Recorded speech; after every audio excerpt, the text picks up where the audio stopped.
Hello everyone, my name is Julián Puszkiel, and today I would like to present part of my work in my field of research. The title of this presentation is Material Design for Hydrogen Storage and CO2 Capture, Conversion and System Development. I am a scientist at the Helmholtz-Zentrum Hereon and Helmut-Schmidt University in Germany. So, what is my field of research? So it is related with energy, hydrogen, and environment. More specifically, the subject are hydrogen technology, hydrides, and CO2 capture and conversion. And the challenges that we face in this field of research are related to the development of alternative to store and compress hydrogen in a compact and efficient way, and also implementing new concepts to transition toward the emerging and eco-friendly hydrogen technology. This presentation is in the frame of the award that I received from the Environmental Scientist Award. I was honored with the award Excellence in Research 2025, which I really acknowledge. What's the overview of my presentation? So I would like to provide an introduction about why hydrogen and why solid state hydrogen storage, mainly in highly forming materials. Hydrogen storage in highly forming compounds. I will provide some examples coming from my research. Then CO2 capture and conversion based on metal hydride compounds and some application for the CO2 capture and conversion as well. And I would like to provide a brief overview about the applications of sustainable energy systems. And finally, summary of this presentation. So let's go to the first point, why hydrogen? So hydrogen is considered a promising energy vector for reaching the decarbonization or net zero scenario, because it has a very high gravimetric energy density that is based on the low heating value 33.3 kilowatt hour per kilogram of hydrogen, and in comparison to other fossil fuels that are used broadly nowadays, the gravimetric energy density of hydrogen is quite high, which is beneficial for its implementation. It is possible to produce hydrogen several ways, and also it is possible to integrate hydrogen in energy system based on renewable sources, which is the most promising approach to reach the net zero emission. So hydrogen can be obtained from different sources like renewable energy sources, natural gas, coal, and electricity from the grid. There are different colors that distinguish hydrogen based on the production method that is applied to obtain hydrogen. And we based in our institute our research on the production of hydrogen from renewable energy sources that is called green hydrogen and through electrolysis. So what are the challenges that we face? First, the needs of society. Society needs clean air, clean food, water, and clean energy. I am doing research in the topic of clean energy and trying to combine the new technology to use in a more efficient and broad way the renewable energy sources. So the energy equation nowadays focuses on fossil fuels, and this is what we don't want to do. I mean, we want to have clean energy sources. And for this reason here, it is not considered as a part of the energy equation.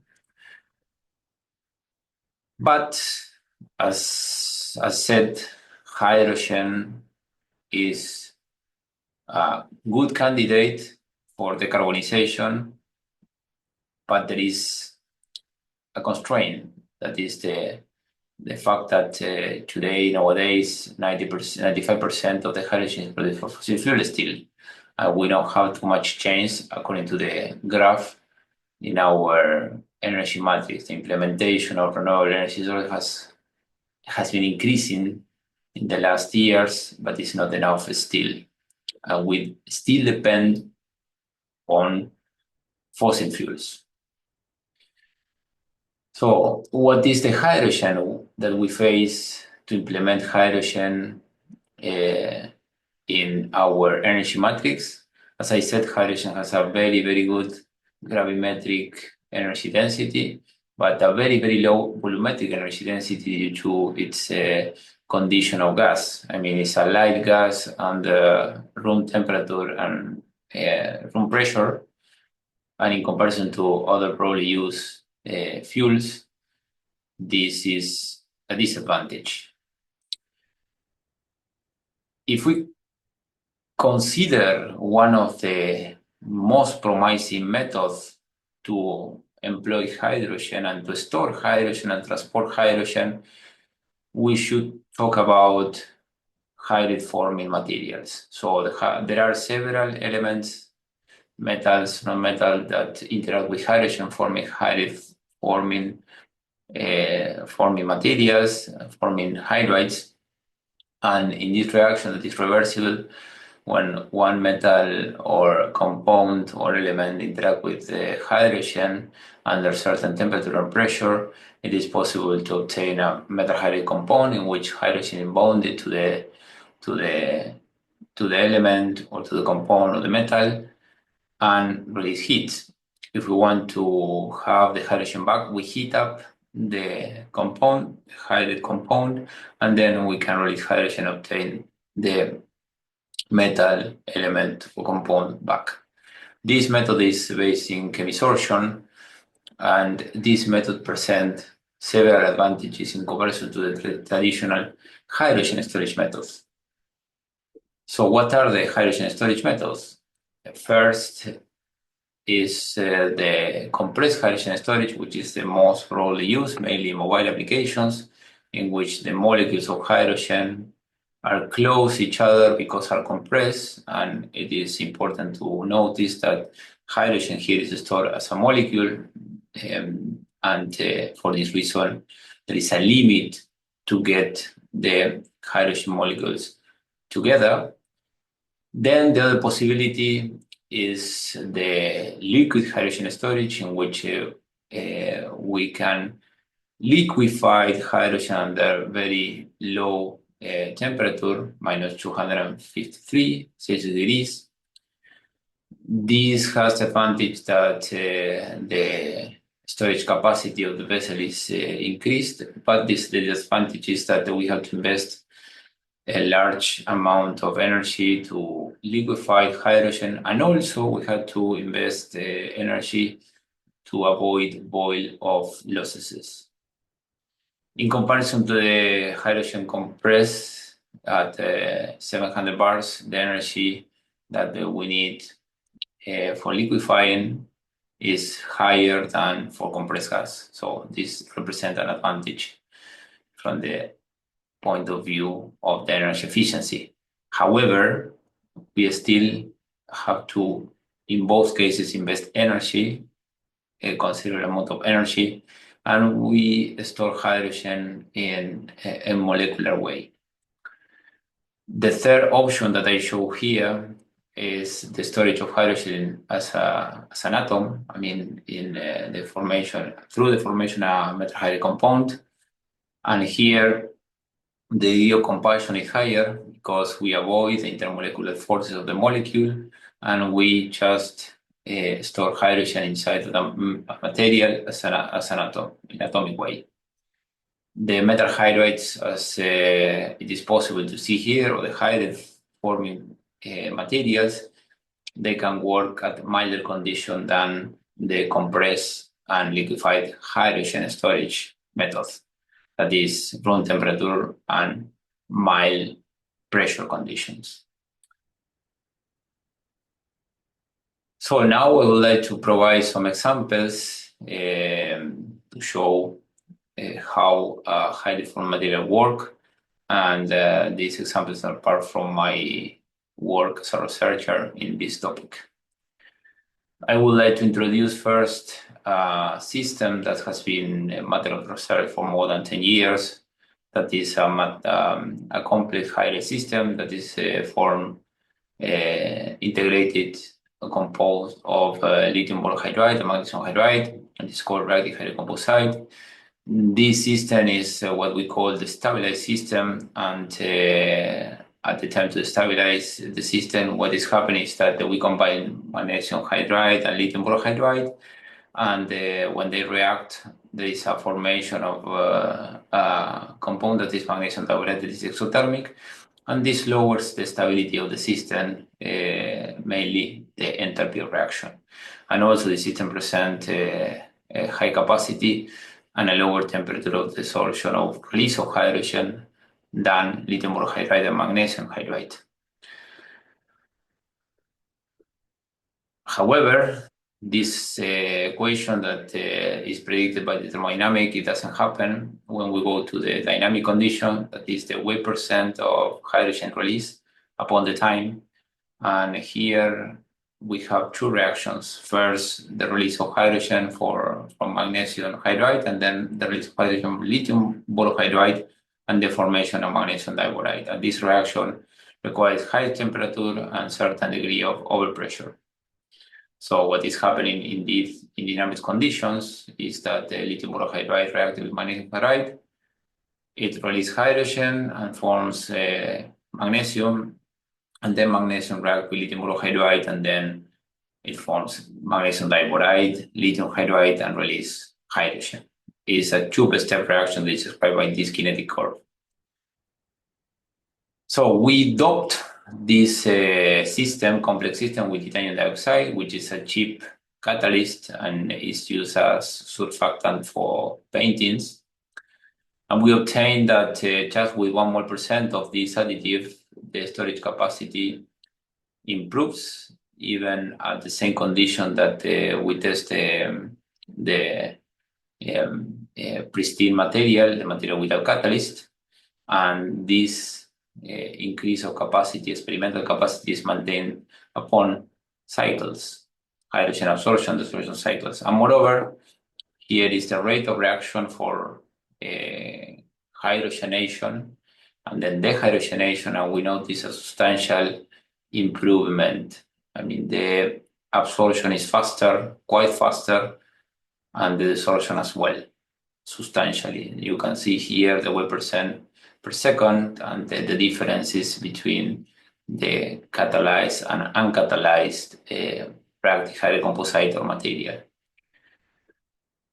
So we discovered that this titanium dioxide markedly increased the reaction rate and also improved the kinetic behavior of this complex hydride system.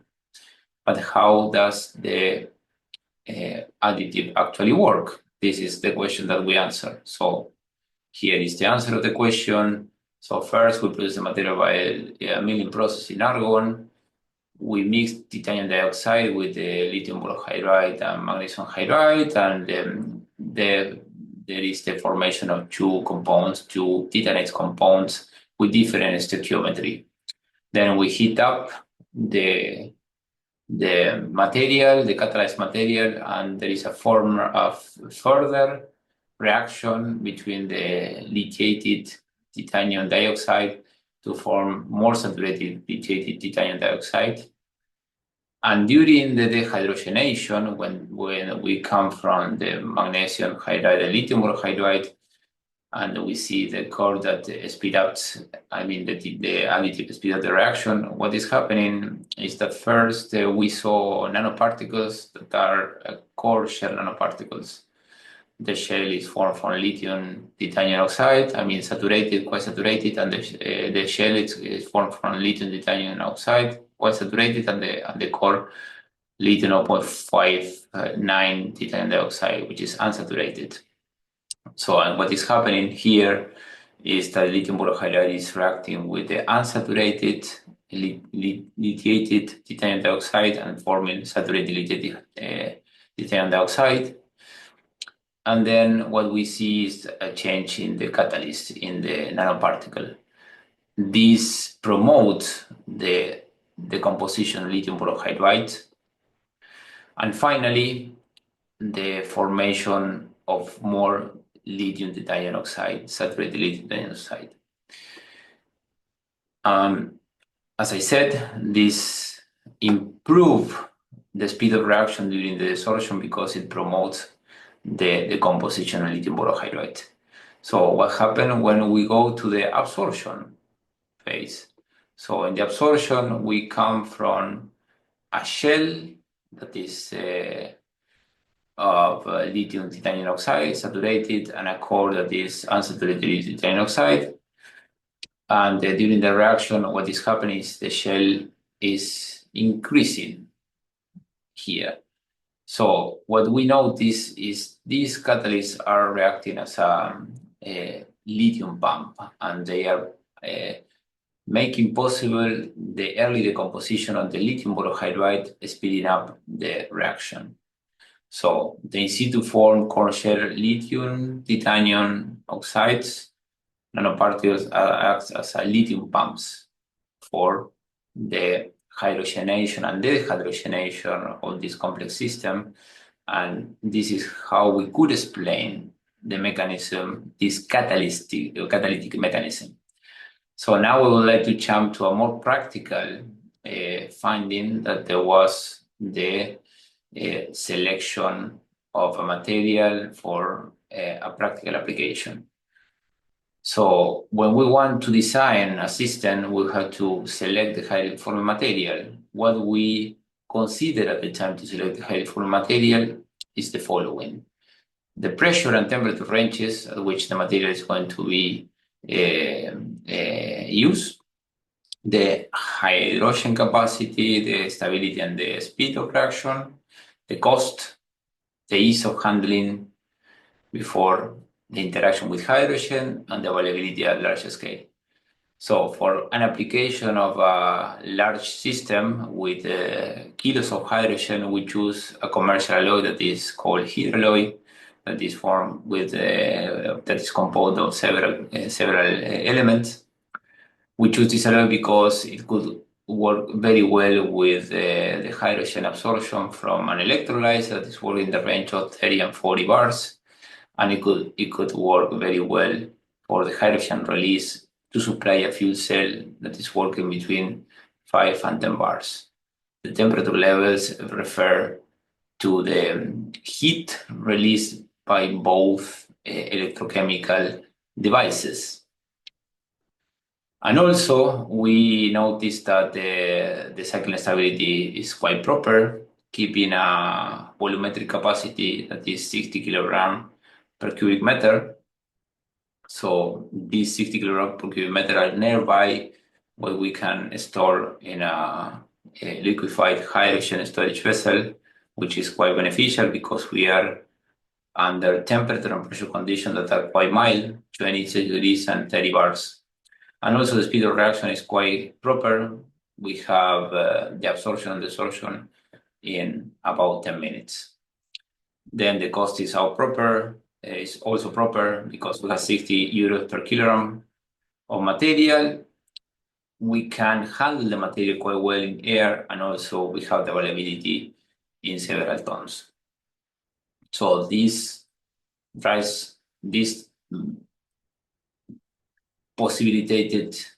made possible to design systems in large scale.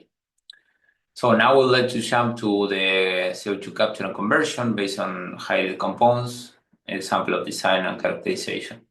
So I would like to mention just one example, that is utilization for the selective conversion of CO2 into methane of a complex metahydrate. We have 3 publications in these topics, and I would like to pick one case, that is the magnesium iron complex metahydrate combined with carbon dioxide.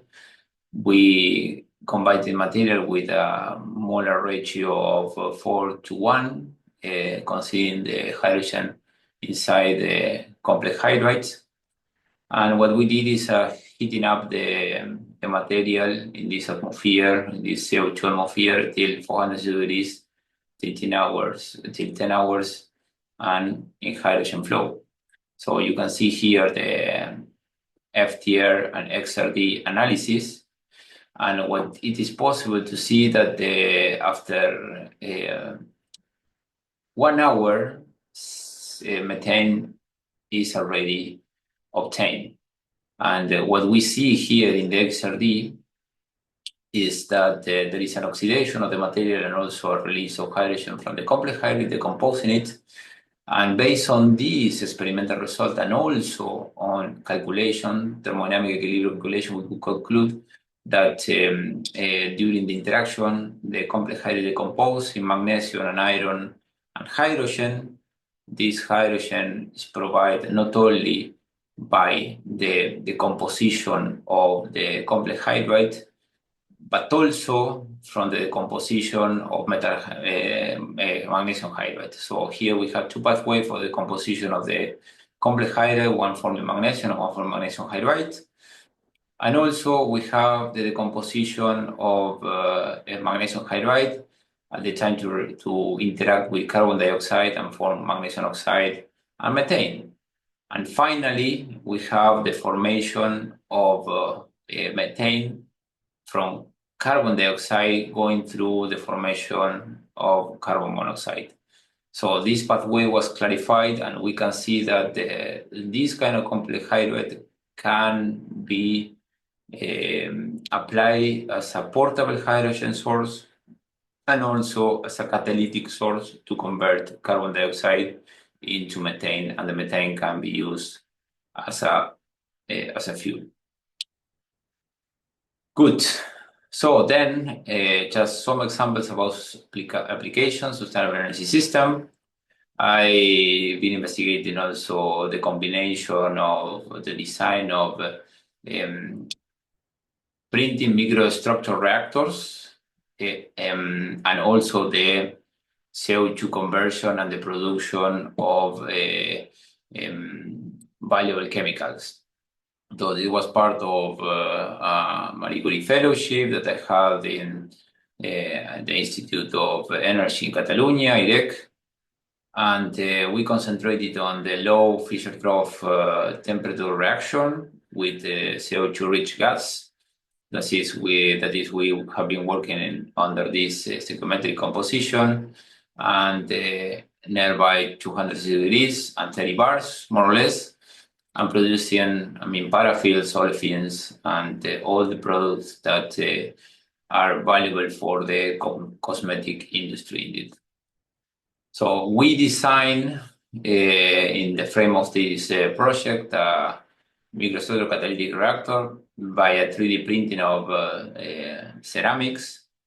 This is made of alumina, and we could improve the production, and you see that it is possible to tune the complexity of the geometry, and improve the heat transfer and also the mass transfer during the chemical reaction. This is just a summary of the connection of the reactor into a test bench, and also the internal part of the reactors. These are photos taken with a camera, very, very tiny camera, in order to see how the internal structure is, and to prove that all the design structure that we calculated and then we printed was really printed. Good. So, and here the results. So here's the experimental setup. We use some catalysts based on rhenium and cobalt, and we reduce the size of the catalyst, and we also investigate how the catalysts behave in a stainless steel reactor. And then finally, we prove that this catalyst in this way could be selective to the conversion, and also the conversion was relatively higher in the size of because of the size of the catalyst and the promoted catalyst by rhenium than the other option that we tested. And the production of waxes was substantial. You see the white solid upon the mainly water here was a very high production rate.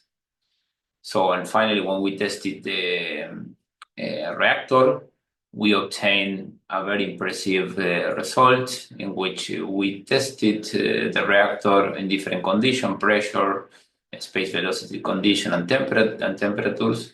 And as you can see, the degree of conversion was about 50 in the optimal temperature and pressure conditions, and the selectivity to valuable chemicals was very high. Good. So now the design of systems I would like to briefly speak about. So we also design a system in our field of research. So system based on metal hydride storage and metal hydride compressors. Here we have the sketch in which we couple the electrical grid, the gas grid, and the mobility sector through a system that includes electrolyzer fuel cell, heat management, compressors, and storage based on metal hydride, and also separation process to integrate the gas grid. We also take into consideration recyclable materials to put into these solid state hydrogen storage vessels, and also what is the effect of the material and the system on the CO2 footprint. And we discovered that by replacing a portion of the material by recyclable material, we can reduce substantially the CO2 footprint. As well, when we analyze the system, when we increase the size of the system, the costs start to diminish and the technology is more available for a broad audience. Good. And finally, here, what we have is a sketch of how we combine the system. So we can combine an electrolyzer. The electrolyzer can fit the metal hydride compressor or the metal hydride storage. The metal hydride storage with can provide hydrogen to the PEM fuel cell with this needed and produce power, electrical power. And also we can compress hydrogen and provide the mobility sector with compressed hydrogen through a thermal process. And we can also optimize the coupling because we can not only coupling through the hydrogen, but also coupling through the heat management here. And this represents a benefit in comparison to other systems. So now the summary. First, hydrogen is the most promising energy vector for decarbonization due to the clean condition. Just when we electrochemically burn hydrogen, we produce water, and also the gravimetric energy density is quite high. We have to change the way we apply we obtain hydrogen and apply green technology in order to change our energy matrix, and also we have to try to find a way to confine hydrogen in order to gain volumetric energy density, and this can be done through hydride forming materials. We can use hydride forming material not only for hydrogen storage and compression, but also for CO2 conversion into fuels. And moreover, it is possible to integrate the additive manufacturing to design optimize reactors in order to also convert carbon CO2, carbon dioxide into valuable chemicals or fuels as required. And finally, we can develop power to gas to power system to integrate this system into our current energy matrix. So thank you very much for your attention, and I hope that you enjoyed the presentation. And thank you very much to Environmental Scientist Award for this opportunity. Goodbye.